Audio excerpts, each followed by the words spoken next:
So this is the rolling ladder that I made for my daughter's new house, which is going to be a pantry ladder. Now, it's not quite complete at the top, which is going to be cut off and have rollers on the top, but I do have the rollers down on the bottom, which you can see if I can hold this thing properly. Those are just standard casters and non-marring type that are screwed on. And on the sides, it has 2-inch screws going in.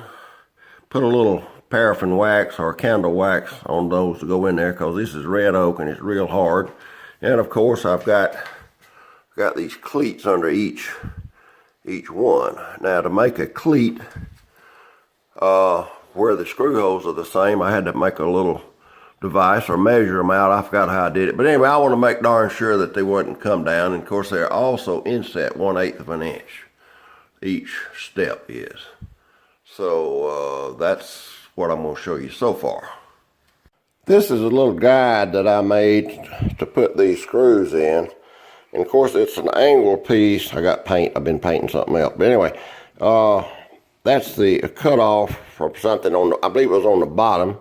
And that is exactly the same angle as the steps. So I made this guide so I could drill these screw holes very evenly right through. And of course I marked them, as you see, where the center line is, you know, through the center of the step, where I didn't want to miss any. I might have come out about 99% accurate on that. I thought that was pretty good. And that guide really helps you drill straight, which is where, even though it's hardwood and not steel. Now this is the rollers that I'm going to have at the top of the ladder. And of course they'll be screwed on at the top at the appropriate place, but it'll be up on top. But these are just idler pulleys that I got at Tractor Supply. I believe these idler pulleys are like $13 a piece, but they're ball bearing. And I just got a piece of, I believe this is 3/4 soft steel or plain steel. I got it Home Depot, and I just heated it with a torch and bent it 90 degrees, drilled a couple of holes in it to fasten it onto the side of the ladder with carriage bolts, as you can see.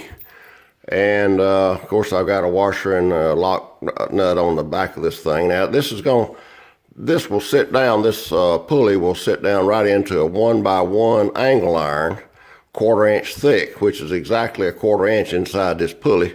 So it ought to roll really nice back and forth on the track, which will be fastened to the top shelf of the pantry. I hope this works. I hope it's safe. Now, to cut these slots or rabbets in the side of this for these the side boards of the ladder, I use a regular angle device here, which is the angle that I got off of a plan that I drew, and to get the proper angle, and then I just put a block so many inches above to cut the slot here.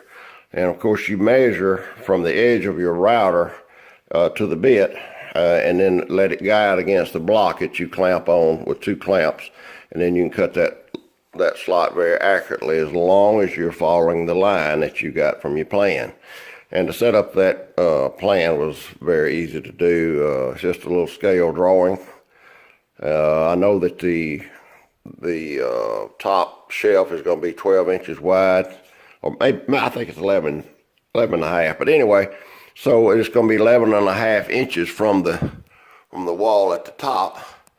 And I said, well, looks like to me about 36 inches from that would be good at the bottom. So when I drew it to scale, it came out where the bottom rollers here are about 36 to 40 inches. I forget exactly, but anyway, from the wall. And of course, it's, like I said, it's 12 inches at the top approximately, and about another 36 inches from the bottom.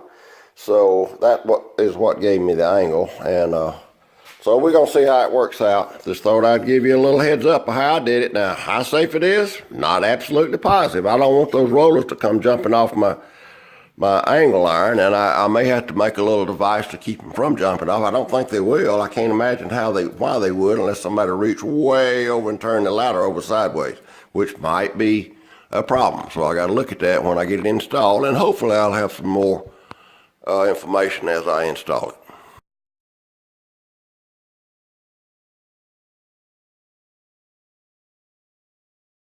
Okay, here's the completed ladder. and the shelving that go with it. And up here you can see the rollers that I put on there. That's just a piece of iron that I heated and bent and screwed on there. Those are idler pulleys. Well, it has a 1/4-inch bottom in the bottom of therefore like an A-size belt. And it rolls pretty doggone nice. You put it wherever you want it. And, you know, this is a much cheaper alternative. Now, you know, the top rail up there is just a piece of 1 1/4 by 1 1/4 angle iron that's been painted black, and on the end I put a little piece of steel up there, just drill a hole through it just to make it stop, so that if the ladder comes all the way down to the end, it hits that and stops, and it can't roll off the end, which is kind of nice. And that's Provincial Minwax stain with a varnish on the outside, and I think she's right pleased with it. We'll see. And here's your assistant. This is what you do when you don't want it in your way. You just pick it up and hang it on those hooks. And now you've got a ladder that's hanging pretty much straight up and down, and it's out of your way. That's the way that works. See ya.